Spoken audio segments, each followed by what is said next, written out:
สูงค่ะมันได้ก็เขาติมาตำส้มตำในขนอส้มตำปลาล่าใส่กุ้งสดในขนอนี่ก็เป็นกุ้งสดในขนอตั้งสดถ้าปกติล่างยอดเนาะอันนี้ล่างยอดกับในเขาติมาเจอันนี้ค่ะเนาะน้ำโซดาเนี่ยค่ะเนาะแจให้มันเหม็นคาวแล้วก็ให้มันกรอบกรึบเดี๋ยวปอกนี่กันปอกไงวะโอ้ยเจนให้ไว้ก่อนเลยค่ะเนาะเดี๋ยวเราก็ไม่ต้องมาตำกันค่ะอันนี้เดี๋ยวมีพับมีเผือกในเห็นไหมในโคกอะพับมีเผือกพริกแห้งร้องมือออกมาแล้วเดี๋ยวก็ใส่พริกแห้ง3-4 เม็ดบ๊อบเพชรอ่ะบ๊อบตำใส่ว่าพริกสดอีก2 เม็ดจ้ะอันนี้พริกสด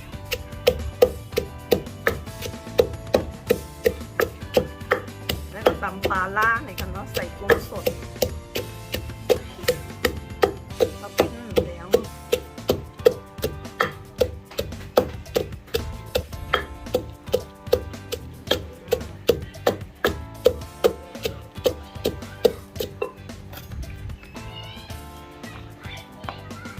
แล้วก็ใส่มะเขือส้ม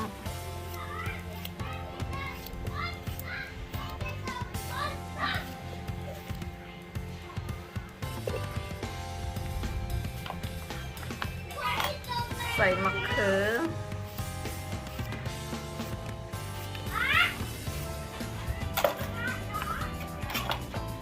ใส่ถั่วฝักยาว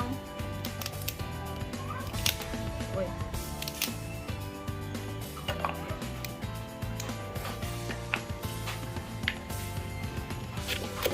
เดี๋ยวก็ตำให้ถุงฝอยอีกนึง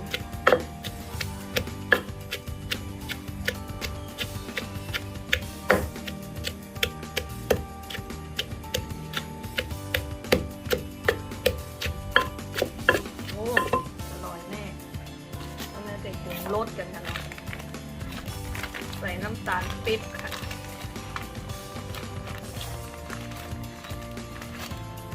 ใส่น้ำตาลปี๊บ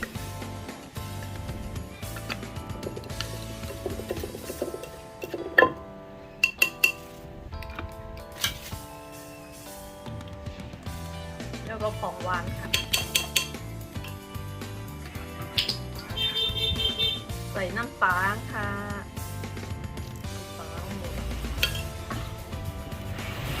ใส่น้ำปลาล่าค่ะ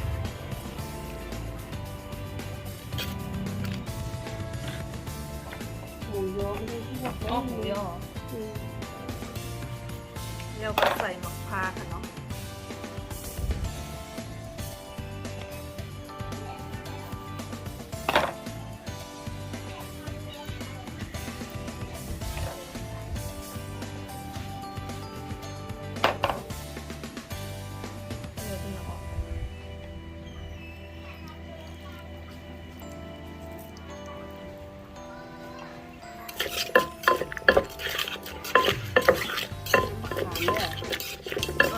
ดูใส่แบบข้างหลังน่าเป็นน้ำแกงใส่ที่ตอนส้มแห้งก็ใส่ไว้มะพร้าวอุ่ยน่ะ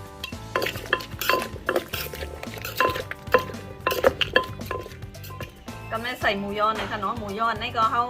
ต้มยอเลยค่ะเนาะใส่เข้าไปเลย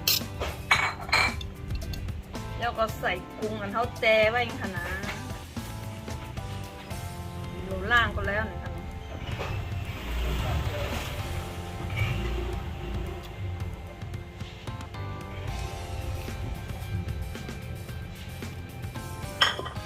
จะไม่ได้หมูตำนะคะเนาะคนออกมาเลยตำก็ตำกับกุ้งเขาย่อยกันเส้นเขาไม่ใส่หรอนะเส้นเนี่ยเส้นรักก่อนอ้าวลืม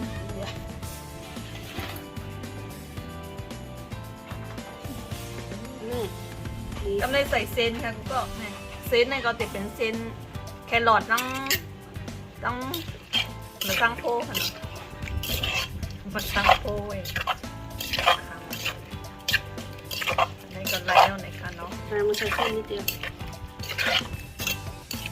เขียนมาแล้วนะฮะ โอ้มอิ่มอ่ะใส่อีกนิดนึง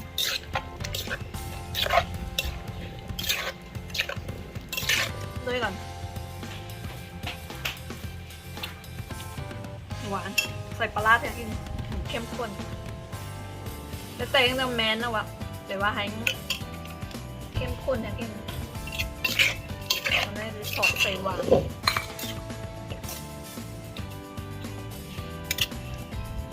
ลุยว้าว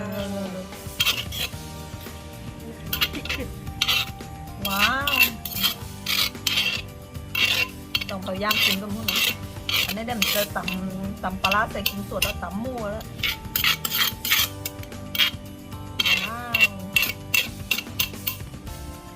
โอ้น่ากินนะค่ะกูก็มากินกันกันค่ะกุ้งสดเลยสดเลยเนี่ยมากินจิ้มเลยใจก็เขากูว่ามันกินได้ดีเลยกุ้งสดเลย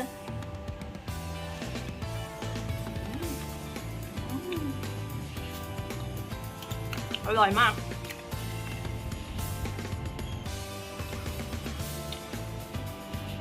อร่อย